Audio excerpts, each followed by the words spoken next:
Welcome to the future, where life flourishes on even the most inhospitable planets, thanks to TerraGrow's groundbreaking innovation, the multi-purpose potato. Introducing the multi-purpose potato, or MPP, a marvel of agricultural engineering. This humble yet mighty crop is not only a reliable food source, but a cornerstone of life support and terraforming efforts on Mars and beyond. Our MPPs are designed to thrive in extreme environments with roots that go beyond nourishing the plant. They bind with local minerals, creating biocement that helps build sustainable structures on new worlds. From robust habitats to protective domes, our potatoes are laying the groundwork for humanity's expansion across the stars. But MPP's contribution doesn't stop there. These extraordinary plants also produce oxygen, enriching the atmosphere and making Mars more habitable every day. TerraGrow's MPPs ensure that wherever humans go, fresh, nutritious food is always on the menu. Grown locally, sustaining life, and providing the comforts of home, even light years away. The multi-purpose potato, more than just a crop, it's a revolution in how we live and thrive in the cosmos.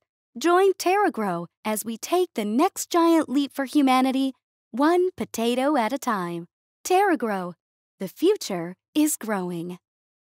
The year was 2157, and the stars had become humanity's new frontier. After centuries of dreaming and decades of relentless effort, the Terran Federation had established its presence across the solar system and beyond, building colonies on the Moon, Mars, and the icy moons of Jupiter.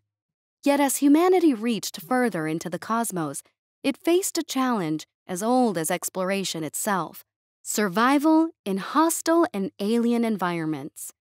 Space was unforgiving. For all its beauty, it was a place where the smallest mistake could mean the difference between life and death. Planets that appeared promising from a distance often revealed their true nature upon closer inspection. Worlds with atmospheres too thin to breathe, temperatures too extreme to endure, or radiation levels that would cook a human in minutes. The search for new homes among the stars required more than just courage and ambition. It demanded innovation, resilience, and the ability to adapt to the unknown. Amid this era of rapid expansion and technological marvels, a surprising solution emerged from an unexpected source: the humble potato. Long regarded as a staple food of Earth, potatoes were simple, reliable, and resilient, qualities that had sustained countless generations of humans through war, famine, and strife. Yet in the hands of Dr. Ilara Sato, a pioneering biotechnologist at the United Earth Research Facility, the potato was about to become something much more: the key to humanity's survival on the most unforgiving worlds. Dr. Sato had spent years studying the genetic resilience of potatoes, intrigued by their ability to grow in poor soils and harsh climates. Her research took on new urgency as the Terran Federation began sending missions to distant exoplanets, many of which presented challenges that Earth-based crops could not withstand. What if, she wondered, the very qualities that made potatoes so resilient on Earth could be harnessed and amplified to help humanity survive on other worlds? The idea was simple but revolutionary. Create a potato that could adapt to any environment, one that could thrive in extreme cold, endure high levels of radiation, and even grow in soils that were toxic to most life forms. But Dr. Sato's vision extended beyond mere sustenance. She saw in the potato a potential to solve some of the most pressing challenges of space colonization, from food security to the construction of habitats. And so, the Spud Initiative was born. Through a combination of genetic engineering and advanced biotechnology, Dr. Sato and her team developed the first generation of what they called multi-purpose potatoes, or MPPs. These were not ordinary crops, but living tools designed to fulfill multiple roles critical to the success of space colonies. They were food sources, yes, but also air purifiers, water filters, and even the raw materials for building durable structures in the harshest conditions. The initial tests were promising. On the frozen surface of Ganymede, one of Jupiter's moons, the MPPs were planted in domes where they were exposed to the moon's extreme cold and intense radiation. To the amazement of the scientists, the potatoes not only survived, but thrived. Their roots grew deep into the icy soil, binding with minerals and beginning to warm the surrounding area through biochemical processes. It was as if the potatoes were terraforming the very ground they grew in. Word of the success spread quickly. Soon, MPPs were being deployed on Mars, where they helped increase oxygen levels in the atmosphere, and on Venus, where they absorbed toxic gases and converted them into usable energy. The possibilities seemed endless, and with each new success, the reputation of the Spud Initiative grew. For humanity, the potato became more than just a food source. It became a symbol of adaptability and hope. It was the cornerstone of life support systems on distant worlds, the foundation of new colonies, and the key to unlocking the potential of planets that had once been deemed uninhabitable. As the Terran Federation prepared to embark on its most ambitious missions yet, sending manned expeditions to the farthest reaches of the galaxy, there was one constant in their plans. Wherever they went, the first thing they would plant would be potatoes. Because in the vast and unpredictable expanse of space, it was the simple things, the tried and true, that often made all the difference. And so, with a humble potato as their guide, humanity set its sights on the stars, ready to conquer new worlds and carve out a future among the heavens. The Spud Initiative had begun, and with it, the next chapter in the story of human exploration and survival. Max Callahan walked out of the boardroom, his mind still buzzing from the high-energy meeting. He'd successfully pitched the expansion of the Spud Initiative, laid out a vision for TerraGrow's dominance across the solar system, and left the boardroom feeling like he was on top of the world. But as he strode down the corridor, a nagging thought tugged at the back of his mind, a sense that something was about to upend his carefully laid-out plans. His assistant Claire approached him with a folder in hand and a concerned look on her face. "Mr. Callahan, do you have a moment?" Max paused, noting the seriousness in her tone. "Sure, Claire. What's going on?" "It's about the Martian trials," she said, lowering her voice as they stepped aside. "The board has decided they want you to personally oversee the operation." Max blinked in surprise. "Personally? They want me on Mars?" Claire nodded, her expression sympathetic. "Yes, sir. Given the importance of the project and the investment we've made, they believe your presence is crucial. They've already made the arrangements." Max felt his stomach drop. Mars was the next big step in TerraGrow's expansion, but he hadn't anticipated being the one to go there himself. His place was here, managing the company from Earth, where he could oversee all operations. And then, there was the issue of his family. "How long are we talking?" he asked, trying to keep his voice steady. Claire hesitated, then handed him the folder. "They're expecting you to oversee the trials for a decade. There's one scheduled return trip for a 3-month break after the first 5 years." Max's heart sank as he flipped through the documents. A decade on Mars. He knew the colony was well established, with state-of-the-art facilities and a thriving community. But it wasn't home. And asking his family to uproot their lives for 10 years? That was a tough sell, even if it was Mars. "Thank you, Claire," he said, closing the folder. I'll need some time to process this." "Of course, Mr. Callahan. If there's anything you need, just let me know," Claire said gently before stepping away. Max stood in the hallway for a moment, the weight of the decision pressing down on him. Overseeing the Martian trials was supposed to be the pinnacle of his career, a crowning achievement that would secure TerraGrow's legacy and his own. But all he could think about was the impact it would have on Emily and the kids. 10 years. How was he going to tell them? The ride home felt longer than usual. Max barely registered the bustling streets of New Chicago as his thoughts churned with the implications of the board's decision. By the time he pulled into the driveway of his suburban home, the late afternoon light had faded into dusk, and the house was warmly lit from within. Emily was in the kitchen preparing dinner. while Sarah and Luke were finishing up their homework at the dining table. It was a scene of domestic tranquility, and for a moment, Max hesitated. How could he disrupt this? "Hey, honey." Emily greeted him with a smile as he walked in. "How was your day?" Max forced a smile and kissed her cheek. "It was eventful. We had some big developments at work." "Good ones, I hope," she said, her tone light. Max nodded, though his thoughts were anything but light.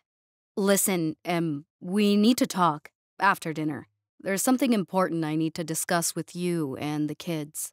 Emily gave him a curious look but nodded. "Okay, I'll finish up here and we can talk over dessert." Max joined Sarah and Luke at the table, helping them with their homework, but his mind was elsewhere. He kept thinking about how to break the news, how to frame it so that it didn't sound as daunting as it was. But how could he? 10 years was a long time, especially for the kids. Dinner passed in a blur, and before long, they were all gathered in the living room with slices of Emily's homemade apple pie. Max knew it was time. He cleared his throat, drawing their attention. "So," he began, trying to keep his voice steady. "I got some news today. Big news." "What kind of news, Dad?" Luke asked, looking up with interest. Max took a deep breath. "The board wants me to personally oversee the Martian trials for the Spud initiative." Sarah's eyes widened. "Mars? That's amazing!" Emily's smile faded slightly, her eyes searching Max's face. "What does that mean for us?" Max looked at her, then at the kids. "It means we'd have to move to Mars for a decade. There's a return trip scheduled after the first 5 years. We'd come back to Earth for 3 months, but other than that, we'd be on Mars." There was a moment of stunned silence as the reality of what he was saying sank in. "Move to Mars?" Sarah repeated, her excitement giving way to uncertainty. "But what about school? My friends?" Luke looked confused. "Mars is so far away. Will we even have a house? What will we do there?" Emily remained quiet, her expression thoughtful but tinged with worry. Max reached out and took her hand. "I know this is a lot to take in. It's not what I expected either. But this is a huge opportunity for the company and for us. Mars is an incredible place, and the colony is well established. We'd have everything we need, and we'd be part of something historic." Emily squeezed his hand gently. "Max, I understand how important this is to you, and I'm very proud of everything you've achieved. But 10 years is a long time. We'd be leaving behind everything we know." "I know," Max said softly, "and I wouldn't ask this of you if it wasn't important. But I believe in this project, Em. I believe it's going to change the future, and I want you and the kids with me when we do it." Sarah and Luke exchanged glances, their expressions conflicted. The idea of living on Mars was both thrilling and terrifying. "Will we come back?" Luke asked quietly. Max smiled at his son, trying to reassure him. "Yes, we'll come back. We'll visit Earth after 5 years, and after the full 10 years, we'll return for good. But while we're on Mars, we'll get to experience something most people only dream about, and we'll do it together." Emily nodded slowly, her mind working through the implications. "Max, if this is what you need to do, we'll support you. We'll make it work. But we need time to prepare, to adjust. The kids need to know what they're getting into, and so do I." Max felt a wave of relief wash over him. "Thank you, Em. I know this won't be easy, but we'll get through it together. Mars is an amazing place, and it could be an adventure of a lifetime." The family sat quiet for a few moments, absorbing the news and changes that were coming. Max knew the road ahead would be challenging, but with his family by his side, he felt ready to face whatever Mars had in store. The Spud initiative was about to take a giant leap, and the Callahan family would be there to witness it firsthand. It had been 3 months since Max broke the news to his family, and the day they had been both dreading and preparing for had finally arrived. The Callahans were about to leave Earth for a decade-long stay on Mars. The past months had been a whirlwind of preparations, packing, and difficult goodbyes. The ship, a sleek vessel built for speed and efficiency, was docked at New Chicago's orbital spaceport, gleaming under the artificial lights of the loading bay. Ships like these could travel to Mars in a fraction of the time it once took, only about 3 months, thanks to advances in propulsion technology. It was still far from the instant travel humanity dreamed of, but it was a significant leap forward. Max stood by the cargo hold, overseeing the last of their personal belongings being loaded onto the ship. The company had provided almost everything they would need for the next 5 years, from food and clothing to entertainment and education supplies for Sarah and Luke. What little they were bringing from Earth fit into just a few crates, family photos, mementos, a few cherished books, and the kids' favorite stuffed animals. He watched as the workers carefully secured the crates, his mind a mix of emotions. There was excitement, of course. Mars was an adventure unlike any other, a chance to be a part of something historic. But there was also a lingering sadness. Earth had been their home, and leaving it behind, even temporarily, wasn't easy. Dad?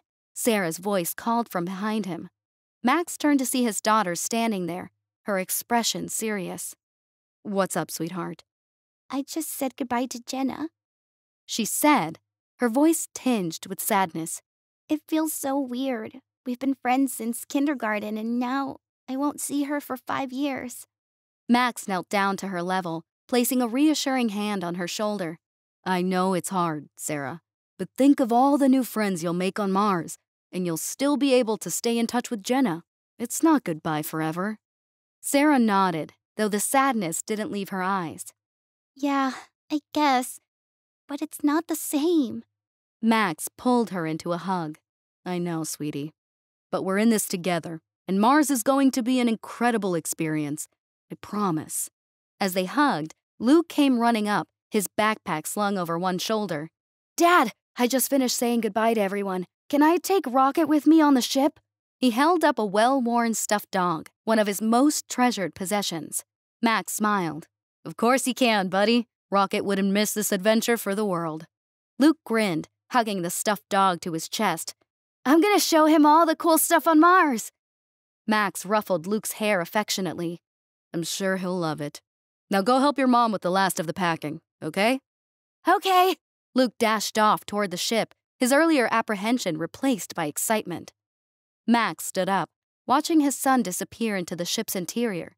He could see Emily nearby, overseeing the final details with the same calm efficiency she'd shown throughout this entire process. She had been the rock of the family, keeping everything together as they navigated this massive transition.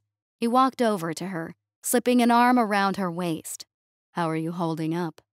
Emily leaned into him slightly, her eyes still focused on the crates being loaded. "I'm okay. It's been a lot, but I think we're as ready as we'll ever be." Max nodded, sensing the same mixture of emotions in her that he felt in himself. "It's going to be an adjustment, but we'll make it work. Together."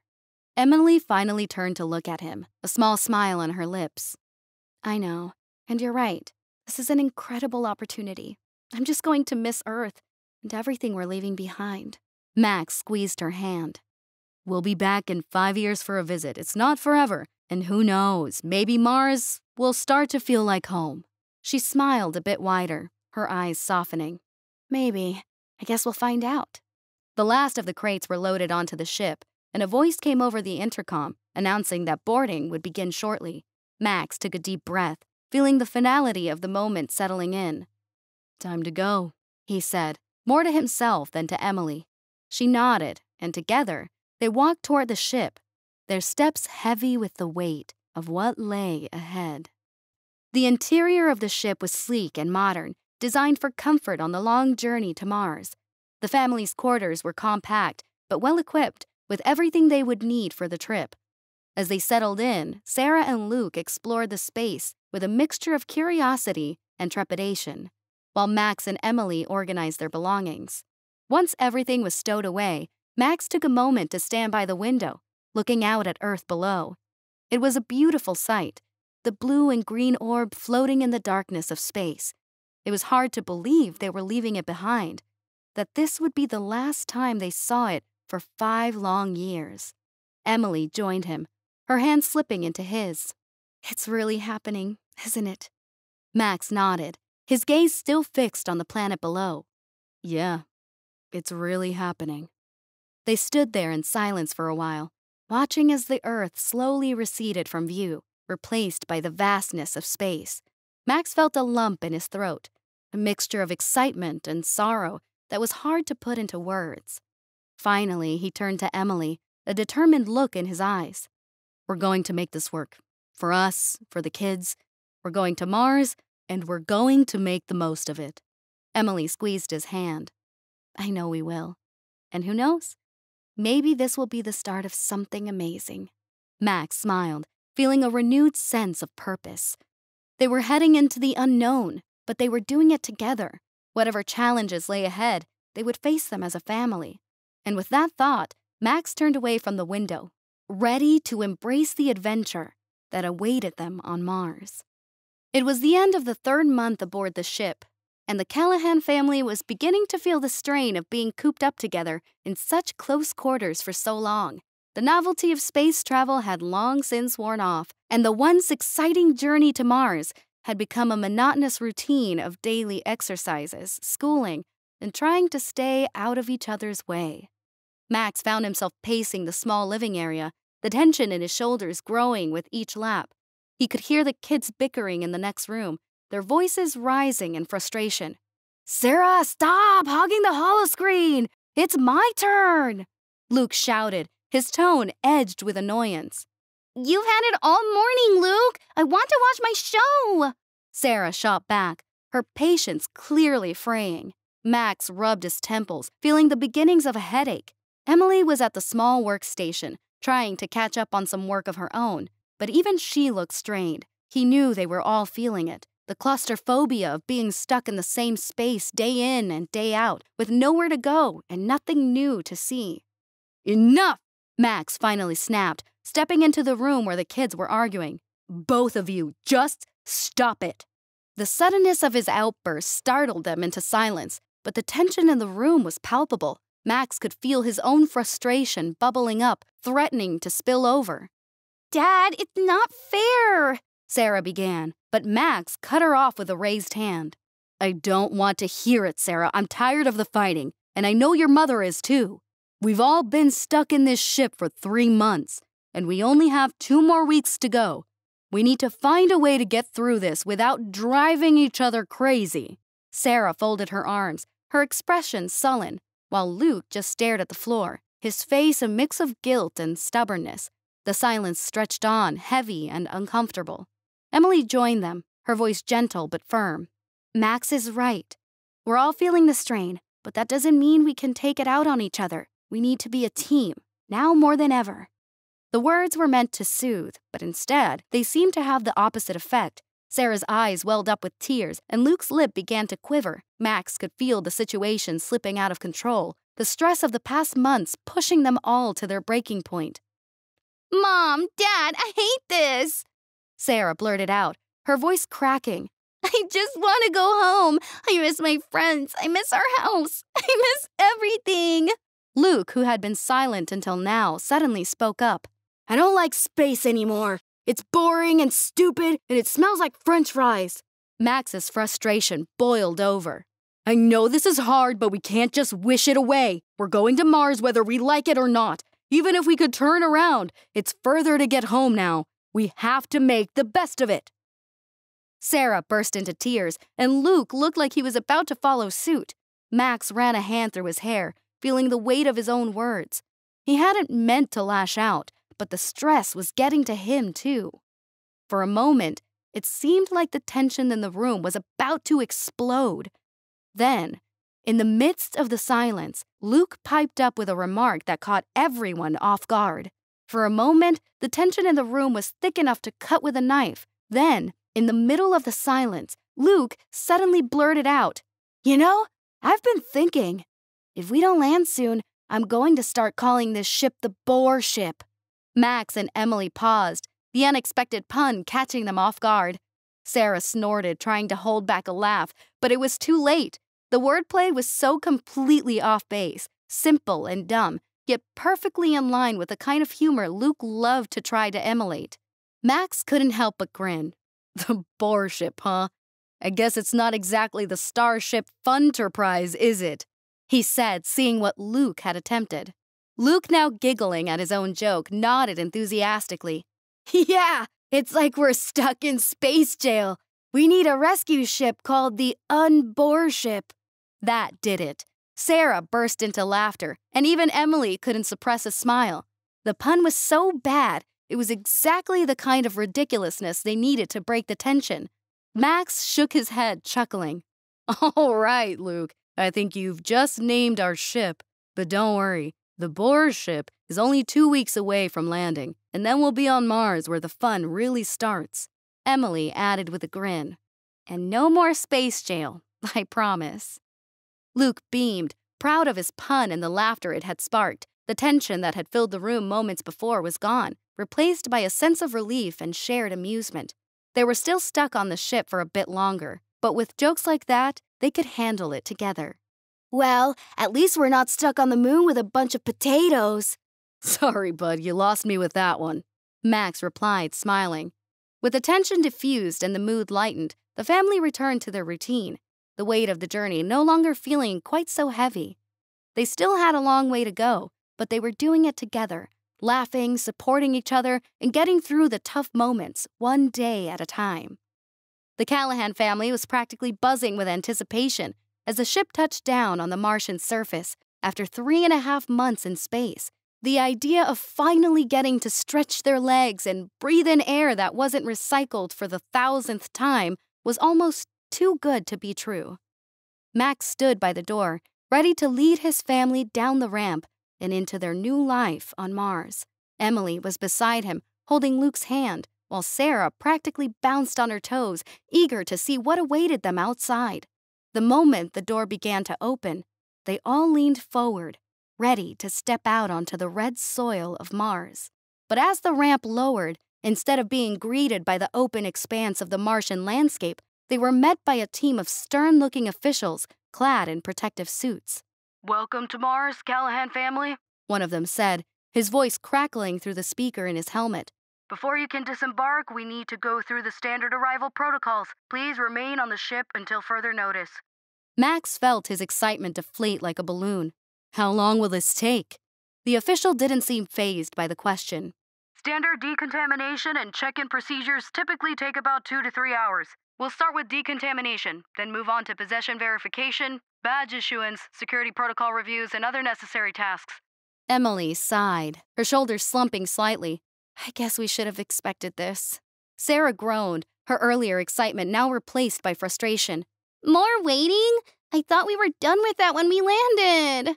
Luke, who had been about to dart forward, looked up at Max with wide eyes. Dad, does this mean we can't go out and see Mars yet? Max forced a smile, though he shared their disappointment. Looks like we have to go through a few more steps first, buddy. But once we're done, we'll be free to explore. The family reluctantly followed the official's instructions, stepping back into the ship's interior.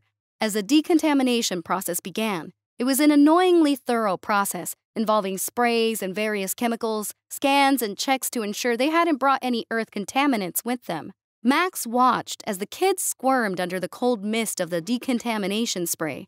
Just a little longer, he muttered, more to himself than anyone else. When the decontamination was finally complete, they were ushered into a small sterile room where their personal belongings were laid out on a table. 2 officials began methodically going through each item, scanning and cataloging everything from their clothes to the small keepsakes they had brought with them. Sarah, who had been silently fuming throughout the process, finally couldn't hold back any longer. This is so unfair! We've been waiting forever, and now they're treating our stuff like it's some kind of alien contraband! Emily placed a calming hand on Sarah's shoulder.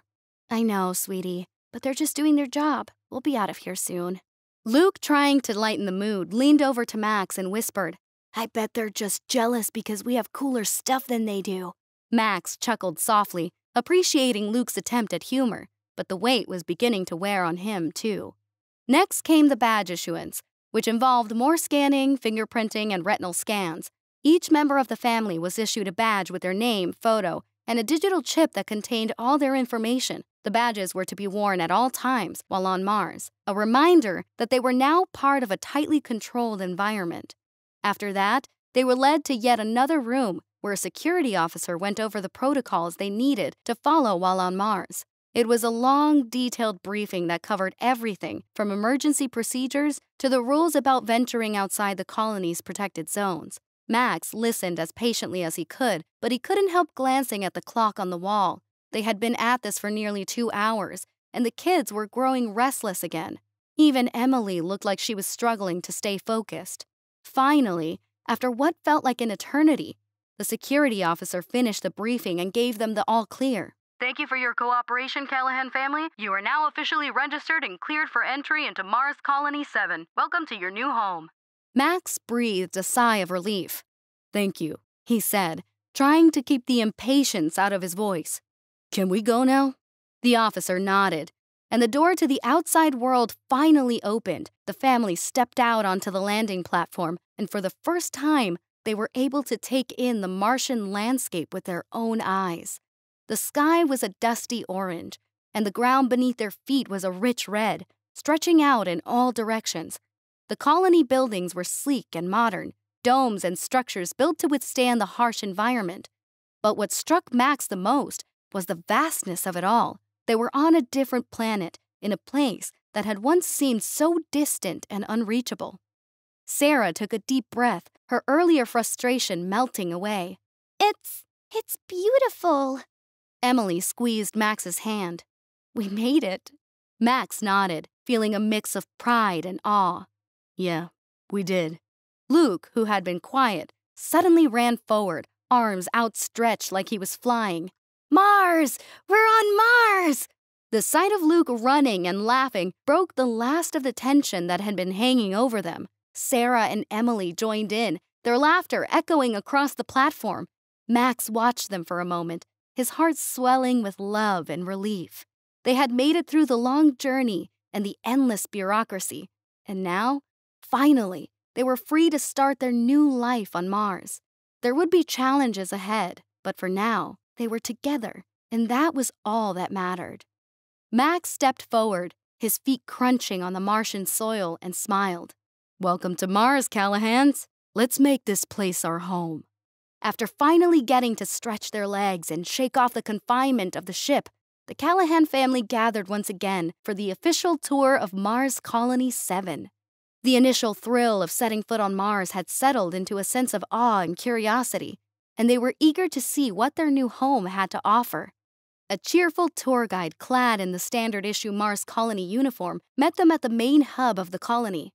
"Welcome, Callahan family. My name is Juno, and I'll be showing you around today. We've got some amazing facilities here, so I hope you're ready to be impressed."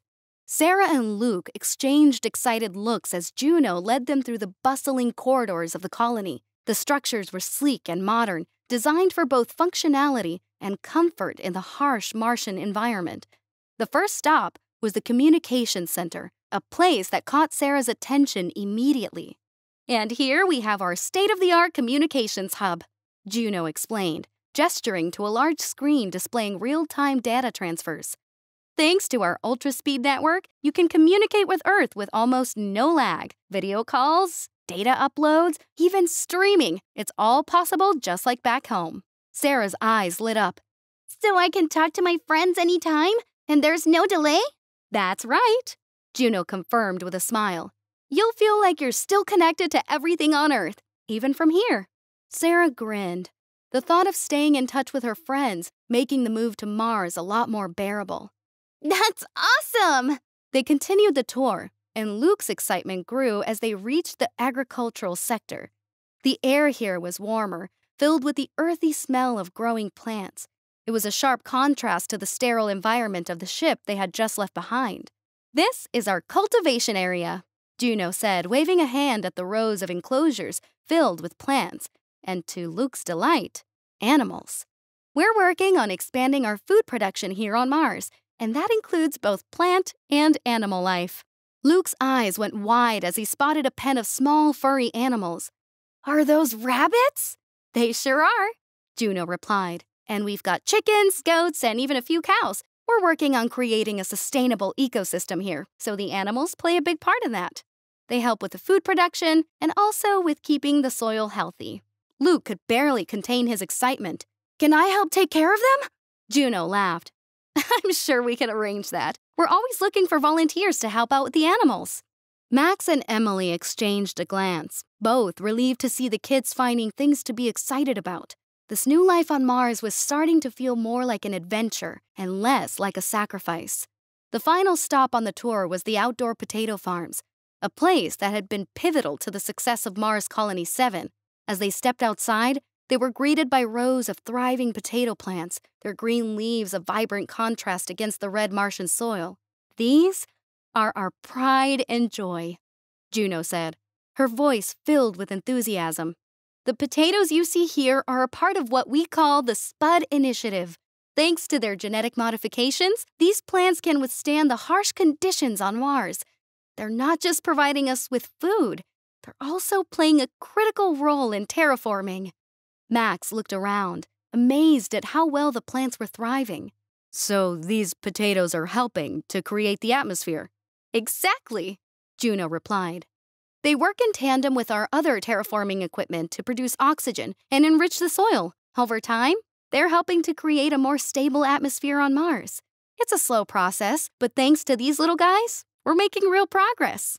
Emily knelt down to touch one of the plants, feeling the rough texture of the leaves. "It's incredible. We're really living off the land, even here on Mars." Juno nodded. "And it's only going to get better.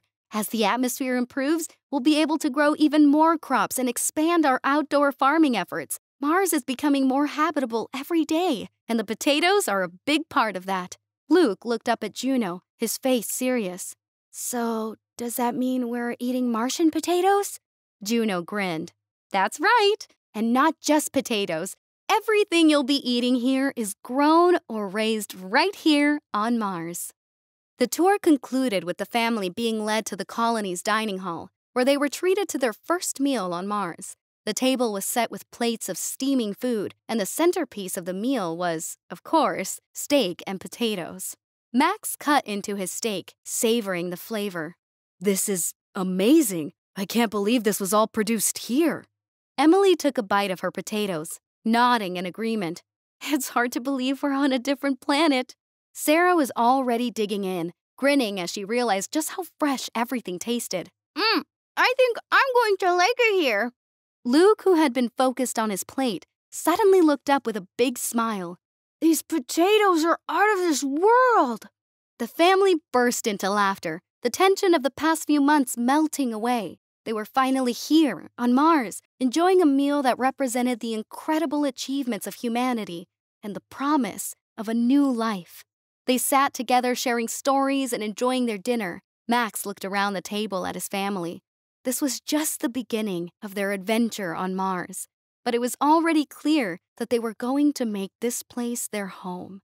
The journey had been long and challenging, but sitting here, together, with Mars stretching out before them, it all felt worth it.